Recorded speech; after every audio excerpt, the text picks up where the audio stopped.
Good morning.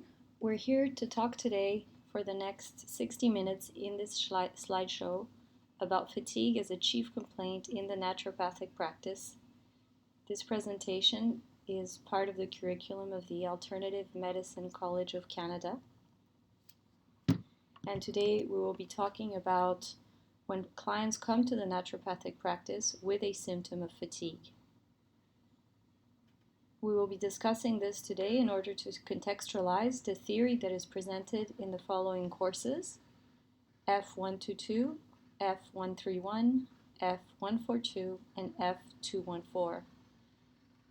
The idea is to bring together the theoretical information brought forward in these courses via examples that come straight from a real naturopathic practice and to highlight how the information comes together in a more practical sense rather than just reading the theory.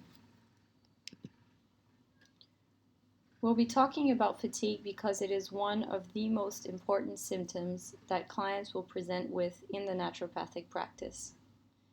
Our agenda today will be broken down in the following topics. First, we'll ask a little bit more around fatigue as a symptom. When our client comes, we need to know exactly which questions are important to ask in order to tease out the characteristics of this person's specific fatigue so that we have gradual clues as to the cause of the fatigue. We'll then talk a little bit more about the basic differential diagnosis of fatigue as it presents in the naturopathic practice.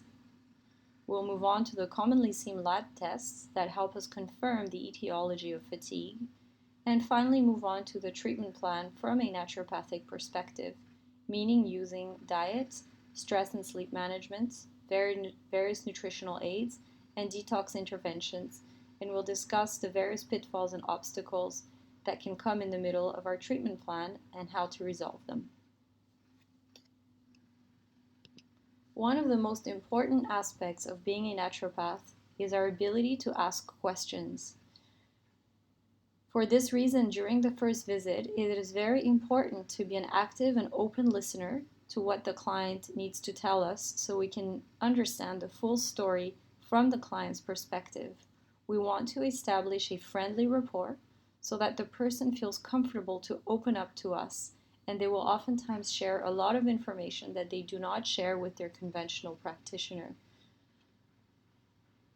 For this reason, as naturopaths, we are often the only repository of confidential information that the client may bring forward to us, but they will only do so if they feel comfortable.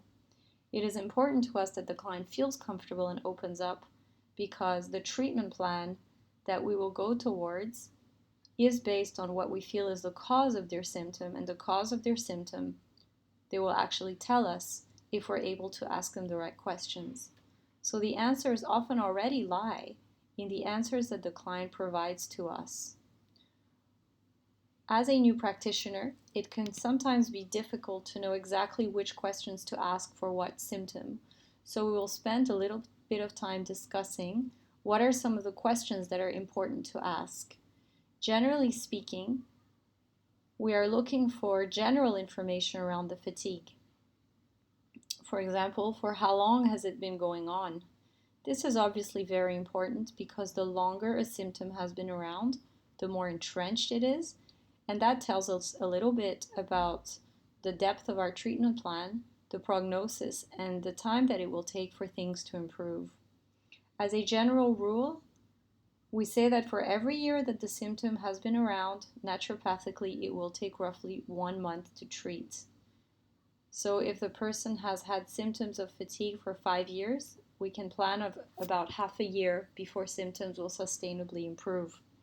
Of course, they will start seeing ameliorations way before the 6 months mark, typically, if the symptom is the kind that can be treated adequately with naturopathic medicine, but a sustainable improvement would only come in about 6 months. It is important to communicate that to the client so that they can have the right expectation and avoid disappointment. Oftentimes, clients who present to the naturopathic practice will really be at their wits' end in terms of their symptom. Oftentimes, they will have already visited a number of conventional practitioners, specialists, and sometimes other complementary and alternative practitioners. And it is not unusual for them to come to us expecting, so to speak, a miracle, and do not have much tolerance for our treatment plan requiring time and effort. So it's important to tell them about that in the first visit to make sure that you're on the same page. You want to find out more about the history of the fatigue, of course,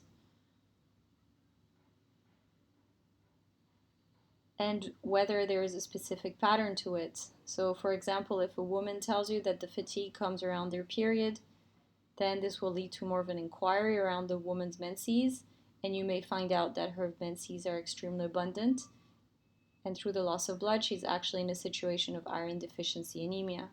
This is just one example. A person may tell you that they feel extremely fatigued immediately after meals, and upon inquiring a little bit more about the nature of their meals, you may find out that they're eating a gluten-laden diet and that they're actually gluten intolerant. Or you may find out that the person is very fatigued when they wake up in the morning with a significant history of stress. In that case, we're suspecting more an adrenal fatigue type scenario.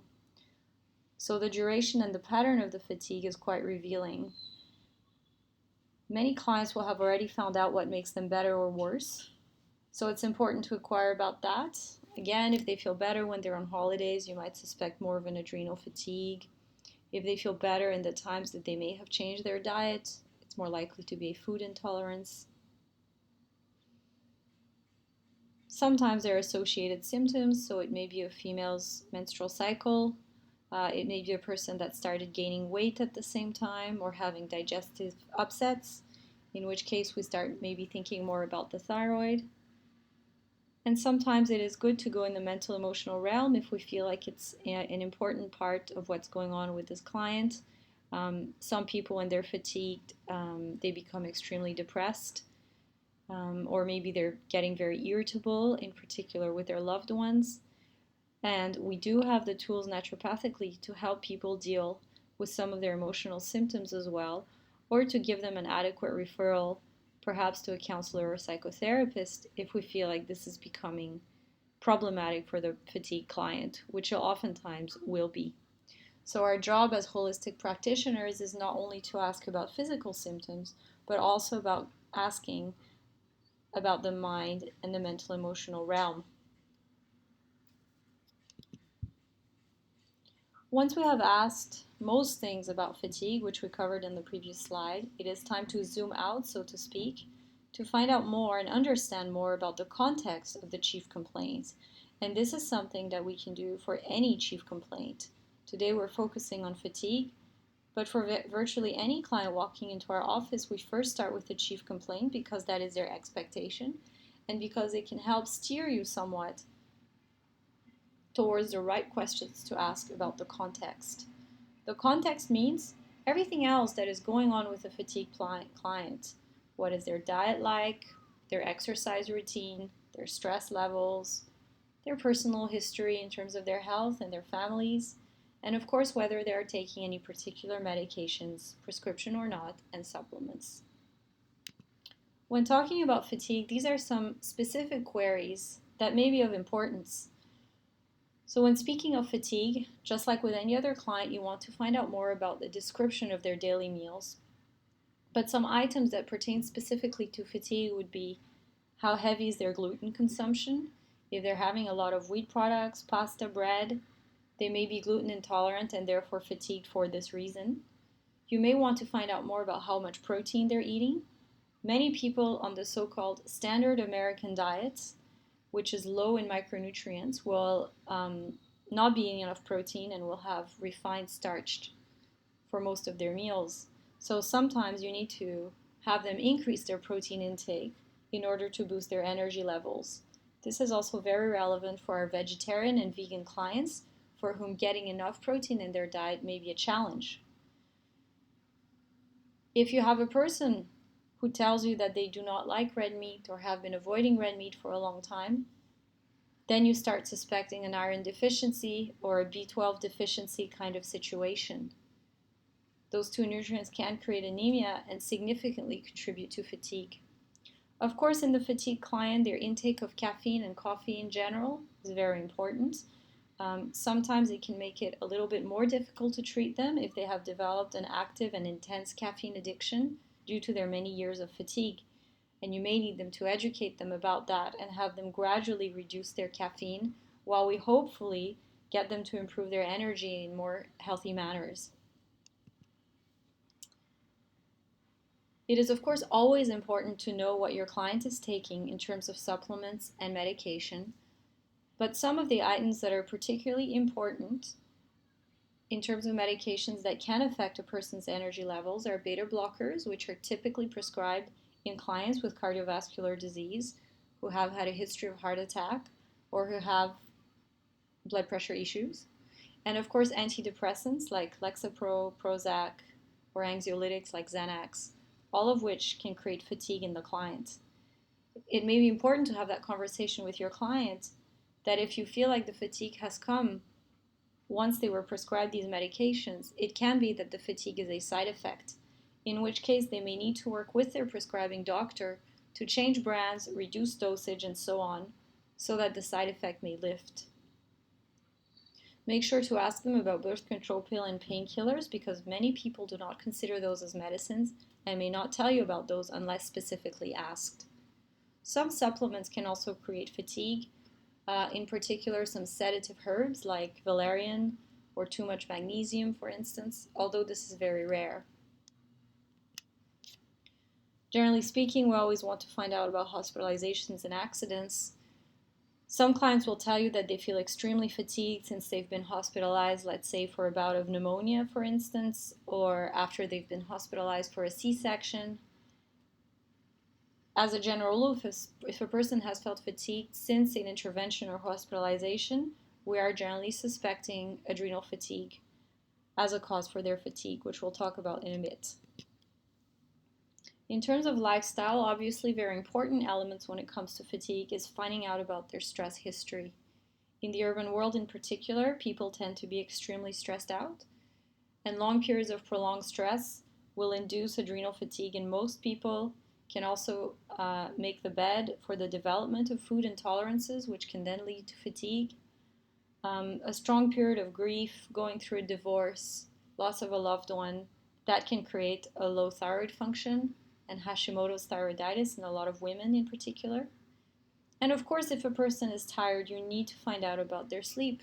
Maybe they have a new baby and they're not sleeping well. Maybe they've had so much stress that now they're unable to fall asleep. Maybe they wake up at night and start emailing on their phone. All of these are important sleep hygiene questions that you may need to educate your patient about. In terms of environmental exposure, it's always a good idea to ask about travel. A lot of developing countries will have a lot of arsenic in their drinking water. You want to ask about amalgams and dental problems because you're worried about mercury exposure. And all of these can burden the system and create fatigue as a chief complaint. Even more specifically for new practitioners, these can sometimes be very helpful in the first few months in clinical practice. People generally appreciate this question. How do you rate your energy levels out of 10? 10 being amazing energy, 0 being inability to get out of bed. So that gives you a better idea of how the client is really feeling. And you can also ask them about their reliance on coffee more specifically. Are they able to function without coffee in the day? Some people will tell you they like their cup of coffee because it tastes good. And for others, you will see that it is a real addiction and the only crutch that gets them throughout the day. And again, that gives you more of an idea of the intensity and depth of the problem and therefore prognosis and strength of our treatment interventions. I find this to be a very revealing question. How do you feel when you wake up in the morning?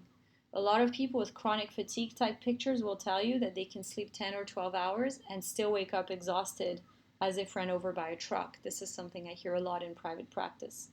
Or some will tell you that they feel quite tired in the morning, but then it's fine, and then they have a very strong urge to nap in the afternoon, and then feel perked up in the evening. And again, then you're suspecting more of a cortisol dysfunction and an adrenal type function. And of course, are their energy levels linked to recent stress levels? Regarding sleep, this is a list of certain types of questions that can be of interest. One of them is, what's the difficulty with sleep? Is it falling asleep or is it waking up at night? In which case you can discuss a little bit more about the physiology and trying to enhance melatonin production by making the room darker, for instance, not being on a computer screen, TV, or phone screen right before bedtime in order to help melatonin production, and maybe supplementing them with melatonin for a temporary period of time. If they fall asleep but then they wake up at night, I find this is generally more entrenched insomnia and this is harder to treat. The last three questions pertain to magnesium deficiency. If a person experiences cramps during the day or more likely at night, it is almost always a magnesium deficiency and can be very easily corrected with magnesium supplements or changing their diet.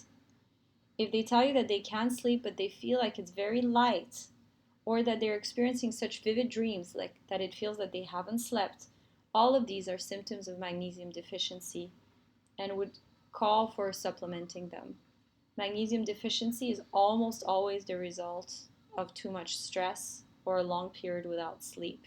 So most people in the stressed out urban world can definitely use magnesium as a supplement, best taken at bedtime. Other ways to get magnesium in their system is through Epsom salt bath, where Epsom salt is magnesium sulfate, which is then very nicely absorbed through the skin in a warm bath. And now we also have access to magnesium oil or topical magnesium gels, which can be applied to areas of muscle tension to relieve that tension that is again due to magnesium deficiency. When we're asking all these questions to the client, what we're attempting to do is collecting the puzzle pieces of information that, when put together, create a story that will point us directly towards the one or many root causes of their fatigue. We have to remember that as naturopaths, we know that the body has an innate intelligence that tells us that the body is able to function optimally in a place of health if given the right environment.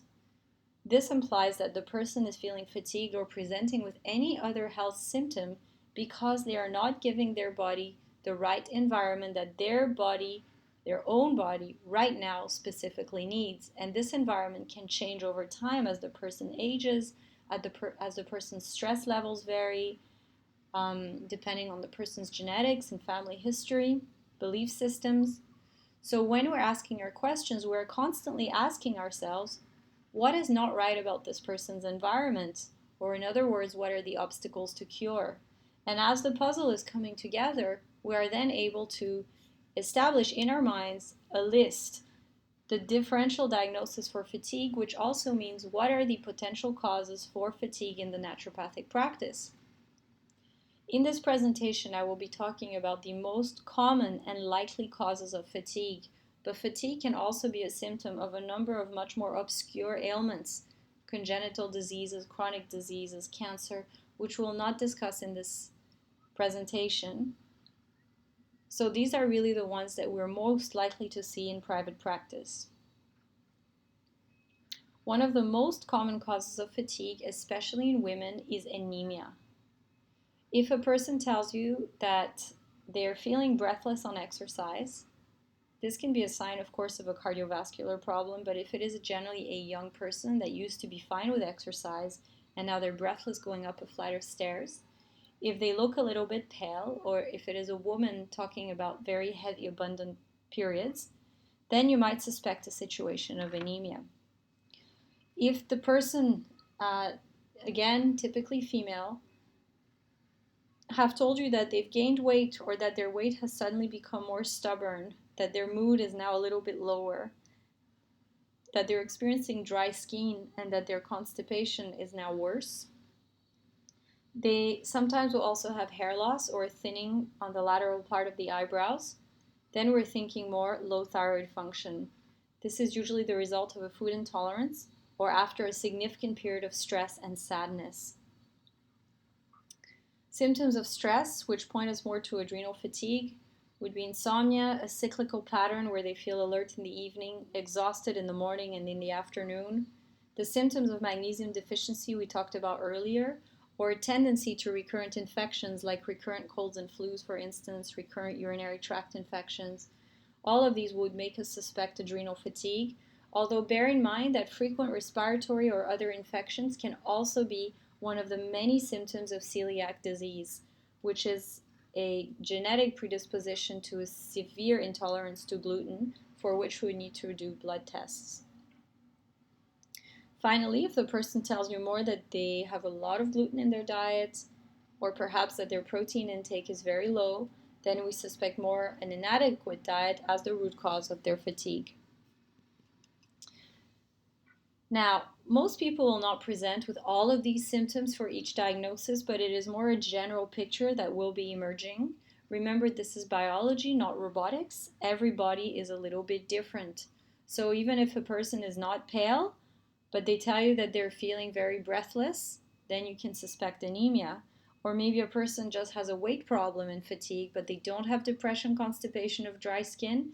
We can still suspect low thyroid function. And this is what lab tests are for, to help us tease out of these possible causes which one is the most likely. In the case of anemia, anemia is basically when the body does not have enough folate, vitamin B12, or iron to produce enough red blood cells. And because red blood cells carry oxygen and carbon dioxide around in our system, if we don't have enough red blood cells, we will be breathless and fatigued. These are the lab tests that are very easy to do through their general practitioner: a complete blood count, or CBC, an iron panel, which will include serum iron, transferrin, percent iron saturation, and total iron binding capacity. All of these are markers of iron in the system. You may need to request especially that the person gets ferritin done, because ferritin is our storage form of iron. Some people will have normal serum iron, which means iron floating around in their bloodstream, but their storage form will be very low.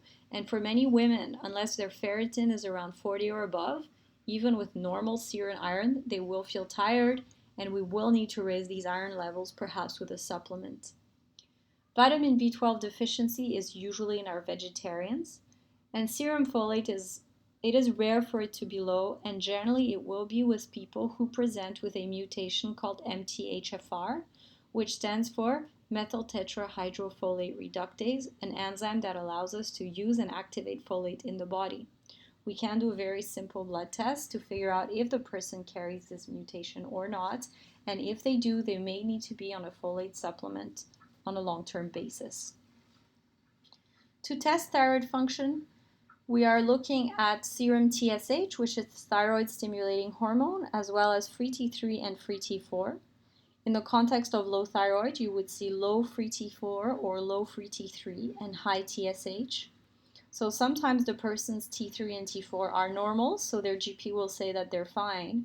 But us as naturopath, we're seeing their TSH being higher than 2, which starts telling us that the thyroid is a little bit sluggish. We also want to look at thyroid antibodies, such as thyroid receptor antibody. If that's elevated, it is more hyperthyroidism that will be the problem, or antithyroglobulin, which is another antibody that tends to cause low thyroid function, and a third antibody. If the person is going through adrenal fatigue, our blood tests are very crude and not very reliable. Salivary tests for cortisol tend to be more reliable. But if it's easier and cheaper for them to simply go and see their GP, then you want to see their morning cortisol level in the bloodstream, as well as DHEA sulfate, which is a molecule which is a precursor of cortisol and other hormones in the adrenals. And when it is low, a person is more likely to have adrenal fatigue. Magnesium levels are not well represented in serum, but they are well represented in the test, which is RBC magnesium, which is unfortunately not offered in many labs. And finally, if a food intolerance is suspected, then the blood test to look for IgG and IgA antibodies is quite reliable, although again it is usually offered through private labs and generally quite expensive. But if you have access to those, it's definitely quite useful. Zooming in a little bit more on anemia, it is important to know how to look at these lab tests. So if B12 and folate is normal, then we can rule that out as a cause of anemia. If iron is low and ferritin is low, then we suspect iron deficiency anemia, which we would treat with an iron supplement or change his diet. However, if serum iron is low but ferritin is high, then we are more concerned that this is anemia of chronic disease, which would require referral to a practitioner, usually a specialist such as a hematologist or even to their GP. Why this happens is because ferritin is not only the storage form of iron, but it is also a non-specific marker of inflammation. So it can sometimes be elevated if there is something more serious going on with this person, in which case we want to find out what it is, which requires us to refer. Now, if the person's iron is low, or their B12 is low, or their folate is low, then it is a nutritional cause of anemia, in which we can be very helpful in educating the client in changing their diet or orientating them towards the right supplements. If all three are low, we are thinking more of a malabsorption problem, which could be either intrinsic factor anemia or pernicious anemia, which is basically when the body in the stomach no longer produces the absorption molecule for vitamin B12, which is called intrinsic factor. This typically happens in the elderly, but can happen in anybody, and can be a reason why B12 would be low if the person has an adequate diet. If iron is low, we are often suspecting as well a problem with stomach acid, because that is the first step required for iron absorption. If all three are low, then celiac disease pops on our radar, or another small intestine issue. If it is celiac we're suspecting, the gold standard is to do an endoscopy and biopsy with a gastroenterologist. But we also have blood tests. There are 3 blood tests, which we'll talk about in another presentation, to rule out celiac disease. It is, however, increasingly common and good to know about. If we're in a standard situation where serum iron is low and ferritin is low, then we know that the cause of the fatigue is low iron. Low iron can be caused by a couple of different things. Most common is just too low an iron level in the diet, particularly in vegetarians. Poor absorption or pernicious anemia that we just discussed. Heavy periods in women, but also frequent infections. So if a person has had many respiratory or other infections, and they have been close together such that the person hasn't felt like they've bounced back between infections, what happens is that with every infection, the body has to use up iron. And when that happens, it can drive our iron levels to be lower than they should be. So we need to figure out why they've had these frequent infections and replenish their iron at the same time. Here we can see it's quite interesting. Vegetarian sources of iron. This comes from the website of the Canadian Dietitians Association. So you can see that in half a cup of cooked spinach or of tomato puree or of soybeans, there is about 2 milligrams of iron. That even a potato cooked with its skin is about 1.5 to 2 milligrams, and a prune about 1.5 milligrams of iron. That grains can actually be quite high in iron, mostly because they are enriched. So a granola bar is about 3 milligrams of iron, pasta is 1.3, a soy yogurt is 2 milligrams. So it feels quite high, especially knowing that generally speaking, we're looking at a person having an iron intake of 8 to 14 milligrams a day. So you would think it wouldn't be so difficult. If you look at animal sources, duck is definitely a very high source, and so is liver. You see here cooked liver at the bottom is about 5 milligrams per serving. Other animals can have up to 10 milligrams per serving of liver, which is quite a lot. So organ meats really are quite high in iron. But vegetarian sources are as well. So why is it that vegetarians have such a hard time getting their iron? Here would be some meat alternatives for vegetarians that are quite high in iron, like lentils or beans is about 5 milligrams per serving. Tofu can be up to 8 milligrams per serving. Molasses is a great source of iron. It's about 3.6 milligrams for a tablespoon. So these would be recommendations to make. And why we have to make these recommendations is that unfortunately, iron that is found in animal sources is called heme iron, meaning iron in animal sources comes from their hemoglobin. Heme iron is absorbed only 25 to 35%, which is not great. But non-heme iron, which is iron that is found in vegetarian sources such as spinach and molasses and grains, is really not well absorbed at all, from 2 to 20%. So that's why for many vegetarians, absorbing iron can be a real challenge. You see here in this diagram, it's a little schematic of the difference between heme iron and non-heme iron. So you see here on the left-hand side, you see this white ring with a brown ball in the middle. The ring is the heme ring, which you can see it's slightly differently represented on the right-hand side. And this is a protein ring that carries iron in its ionic form. So iron will be the brown ball there in the middle. So in our hemoglobin, iron is carried by the heme ring. And that is what is found in meat and animal products as well. And that is what helps iron absorption. In vegetarians, iron will be found as a free-floating brown ball, which is what we call non-heme iron. And it's not very bioavailable. What tends to inhibit iron absorption is eating phytates. So it's many of the compounds that are found in grains like oatmeal. They will bind to iron and prevent their absorption. Same with tea and coffee, and calcium supplements or Tums and acids that are found over the counter for people with gastritis and ulcers or problems of acidity. So actually a lot of things inhibit iron absorption, making it that much more difficult to be iron adequate.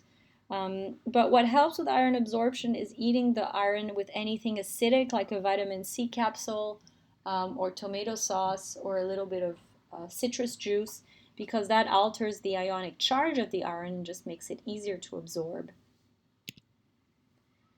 B12, the deficiency is usually found in vegetarians again, simply because the most common sources of vitamin B12 are animal sources like red meat, eggs, dairy products, fish, chicken, seafood. So for vegans in particular, it's very hard to be B12 adequate, whereas those people usually have nice, adequate amounts of folate. So to correct an iron or a B12 deficiency, the dietary guidelines are very, very similar, which is in essence to consume animal products. And if the person is reluctant to do so, we can educate them about vegetarian sources of iron and B12, but usually I will still recommend a supplement for about 3 months to replenish their stores so that they can start feeling better. Generally speaking, for all of these nutrients, it takes about 3 months to see a sustainable increase in their serum levels of iron, B12, and folate. Iron supplements, most common forms, like the cheap forms or the ones recommended by GPs, are generally very hard to digest and will create tummy upsets, nausea, or constipation. And for this reason, many people are not very compliant with taking their iron and will not want to be on an iron supplement. There, it's important to tell them that we have much, much better sources that are more expensive, such as ferrous chelates or gluconates, or certain liquid forms that are much better tolerated by most people, and that we do highly recommend them for about 3 months. If you are going to prescribe an iron supplement, make sure that your client knows to keep it away from children, because iron tablets can really look like candy, and visits to the emergency department. One of the top reasons for that in children is iron poisoning, because they swallow supplements that they find lying around at home. There was a time where doctors did iron injections to raise levels quickly. People don't do that anymore because they're very painful injections and they tend to stain the skin. Certain liquid iron supplements would also stain the teeth, depending on the person's teeth enamel.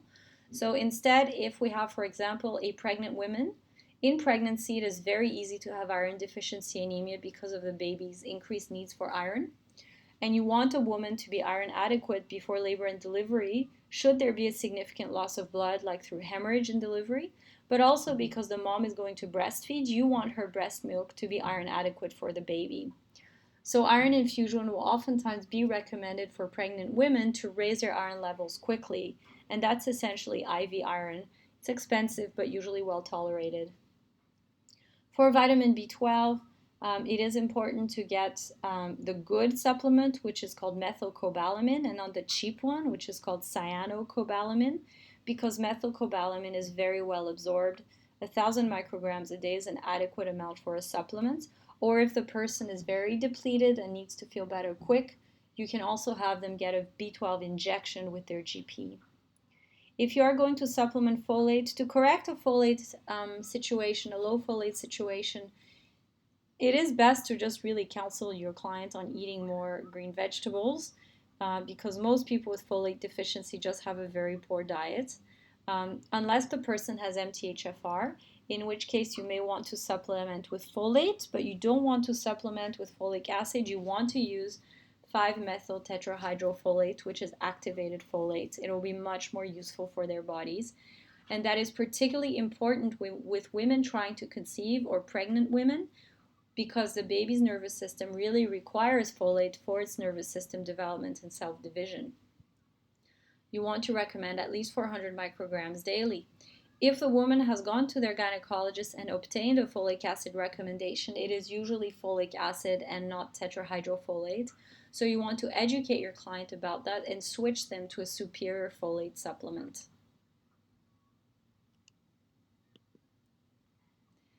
Regarding low thyroid function, if this is what shows up on the blood test, then we will have a separate presentation on how to treat that because it is a very large topic. So we'll move on right now to stress as a cause of fatigue. Although we use the word stress, it's become a bit of a buzzword really. Stress is actually a very real physiological state in which adrenaline and cortisol are released in response to an event that is perceived as a threat. So this is an evolutionary mechanism that was useful back in the day when cavemen and cavewomen had some predator running after them. Their brain would quickly perceive that as a life or death threat and cause the release of adrenaline and cortisol from the adrenal glands. The goal of that was to help the person escape or fight the predator. So adrenaline and cortisol had very real physiological effects in that it would increase heart rate, respiration rate, increase blood sugar levels, create tension in all of the posterior muscles of the body, like the traps, the psoas, quadratus lumborum, so that the person could protect themselves and their internal organs if the predator was to pounce at them. It's Hans Seeley, an Austrian researcher who was at McGill University in Montreal, who used the term general adaptation syndrome for the first time in a 1926 article in the science paper Nature, and that was based on his lab research on rats that he had subjected to various stress situations. So this is still the case. We do work on rats, but we found out that it's actually very similar in the human body. And when the person is in the fight or flight response, that is when the general adaptation syndrome can be observed. The general adaptation syndrome is actually a way of adapting to life-threatening situations over time, so it is supposed to be a really good thing, but we overuse it in our world today. So you can think of the adrenals as the fuel tank of the body. And so when we press on the gas pedal of our car has to use up more fuel in order to keep us going. So when we're stressed, whether it is mental emotional stress, such as negative belief systems, anticipating a stressful event, and so on, whether it is toxins like chemical stress from our environmental pollution, mercury in our seafood, and so on, or physical stress like running a marathon, recurrent infections, trauma, accidents, hospitalizations, all of these things will require adrenals to work harder and they will deplete our fuel tank faster. It's always good to have your clients understand that so that they can modify their lifestyles accordingly, which takes time and energy. This is essentially what the general adaptation syndrome is. So on the vertical axis, this is the total amount of cortisol that's floating around in our body. And on the horizontal axis is what happens when the person overuses this system. So the green rectangle here is when the general adaptation syndrome is used adequately the way our bodies was designed, which means that we have moments of stress in which cortisol rises and moments of relaxation, which is the trough here between these waves in the green rectangle. So the peak would be a tiger running after the person, and the trough would be the tiger gone, and now they get to relax, recover, feel safe, and therefore sending the signal to their body that cortisol can go back down. In a modern day world, this would be I am late for work, I get really stressed, but now I get to work on time, I feel safe, I was punctual, everything is okay, my cortisol level can come back down. And then I realized that I have a very important email that I forgot to reply to. My cortisol levels rise. Then I reply to the email. Everything's fine. My cortisol level goes back down. So the body is designed for that, for small peaks of short-lived stress. Now, if stress keeps going, and so we're forced to keep on pressing on our gas pedal, we go in the resistance phase, which is essentially you're pressing on the gas pedal and your car is trying to give you all the fuel that you need.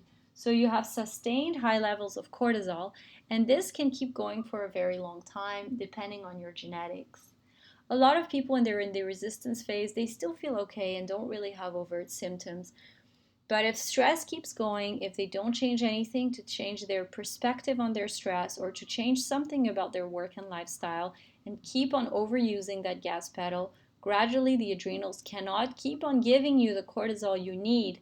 The adaptation starts failing and cortisol levels start declining even though you really still need them. And that is what we call adrenal fatigue. And that will start creating real distress and symptoms in most modern day people. It is very hard to avoid this schematic because of our modern day lifestyle. So what are some symptoms? When the person is still in the resistance phase and you're really hoping that they'll come and see you when they're still in that phase versus the exhaustion stage, which was the orange and red rectangles on the previous slide, the resistance stage is when they need to work and give that mental energy.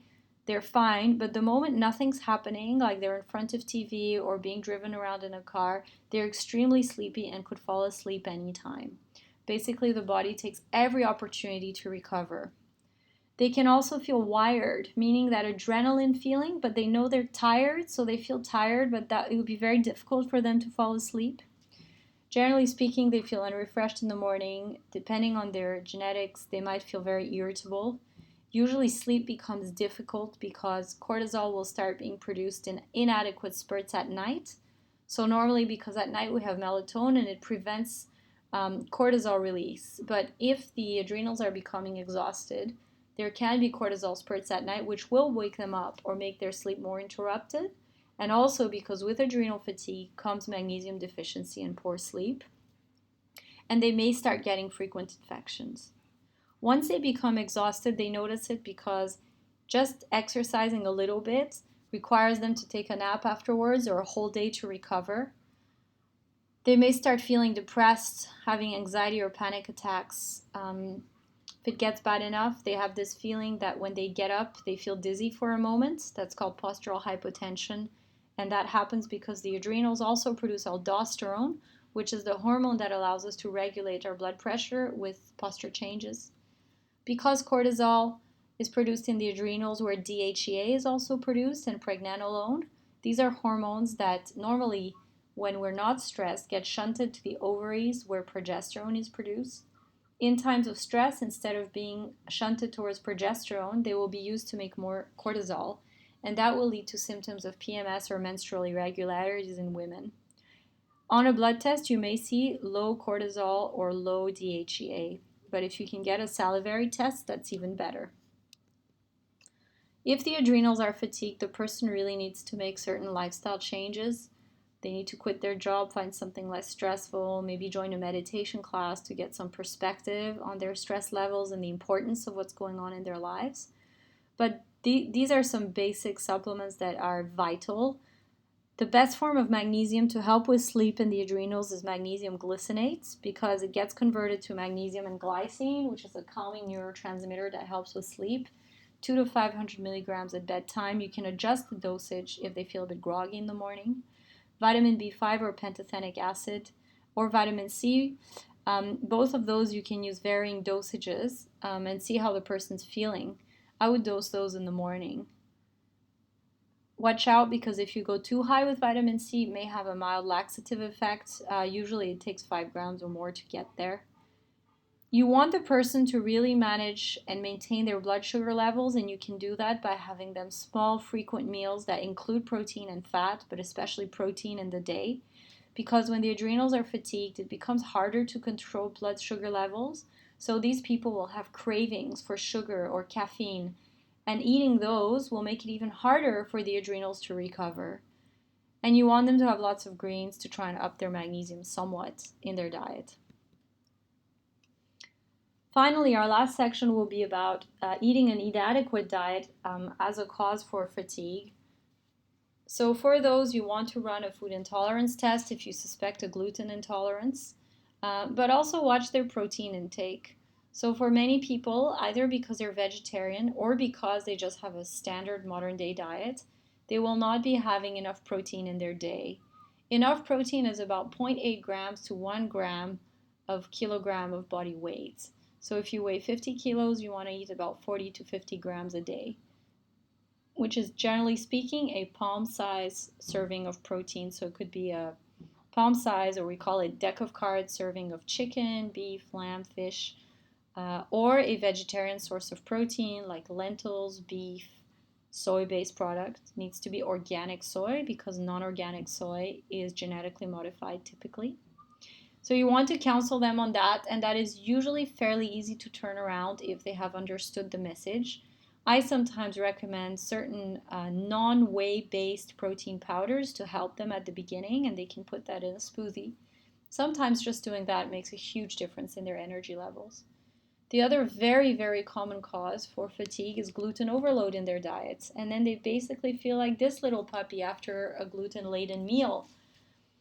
So maybe they have croissant for breakfast, maybe they have pasta for lunch, maybe they eat a sandwich or a quiche for dinner, and then they feel like this most of the time. Then you are pretty sure that they're just having too much gluten in their diet. And so what they need to do, what I ask them to do usually, is not to just cut out gluten, but to go on a very strict clean diet for 2 weeks. So a clean diet means zero gluten, more protein, generally protein and veggies at their meal, cut out sugar, cut out alcohol, cut out caffeine, or at least minimize caffeine, and just get them to eat this way for 2 weeks. What will happen, and you really, really need to let your client know that this will happen, is that they will make all of these efforts to be on these clean diet for 2 weeks, and they will not feel better for the first 10 days at least, and in fact, they will usually feel worse. This is because the body goes through what we used to call back in the day a healing crisis, which is also a detox crisis, which is basically the body suddenly cleaning things up because it hasn't had the opportunity in the past due to our very negative diet. Symptoms of a healing crisis are headaches, feeling even more tired, depressed, muscle pains. So it's really good if your client knows that this can happen so they don't get scared and they are motivated to persevere. And it can get better if they rest a lot and if they drink a lot of fluids like soups, stews, broths, diluted veggie juices, water, and if we use our nutritional support adequately to help the body get rid of these toxins faster. So important things would be liver nutrients like dandelion, milk thistle, N-acetylcysteine, various B vitamins, activated B vitamins, and of course fiber. Fiber is absolutely crucial because if the liver is spewing out more toxins, they will come out through our bile and our gallbladder, and our bile needs to exit the body through bowel movements. And for many, many people, bowel movements are not optimal. In fact, they're either incomplete or not daily. So in that case, those liver toxins in the bile will just get reabsorbed and continue poisoning the person. This is called enterohepatic circulation. So if you use fiber, and particularly a soluble fiber like psyllium husks, flax seeds, or chia seeds, these toxins will be absorbed in the bowel and eliminated via bowel movements. If the person is experiencing a longer than planned healing crisis, you can be almost certain that they're not taking their fiber because they don't like taking it. It's jello, it's yucky. So I usually recommend 2 tablespoons of either chia or flax seeds or 2 teaspoons of psyllium husks. And any of these need to be taken with a very large 8-ounce glass of water, and it needs to be taken away, at least 1 hour away or more, from any other medication or supplement because they will bind also medication supplements or iron supplements and prevent their absorption. You know it's a healing crisis if they persevere past 2 weeks and then they start feeling better, and they should start feeling a lot better than how they felt when they started the diet. This would confirm that their inadequate diet was at the root of their fatigue. Be careful if you have a client who is very adrenally fatigued. This may be too much for them, and you may need to pace your intervention. So this is our conclusion slide. These are our differential diagnoses of fatigue, anemia, low thyroid function, stress, inadequate diet. For all of these, we'll have lab tests that will help us narrow down the cause. And then we will use diet and nutrition adequately, watching out for a healing crisis, especially if we have used a strong dietary intervention to help them correct this, and counseling them with liver supplements and fiber to curb the healing crisis. When it's stress that is at the root cause of fatigue, it may say sometimes for people to change their lifestyle, quit their job, and so on. And in that case, you may need to have them see a counselor or a psychotherapist as well to help them in that transition phase. So this concludes our presentation today. I hope you have learned a thing or two, and wishing you a very good rest of the day.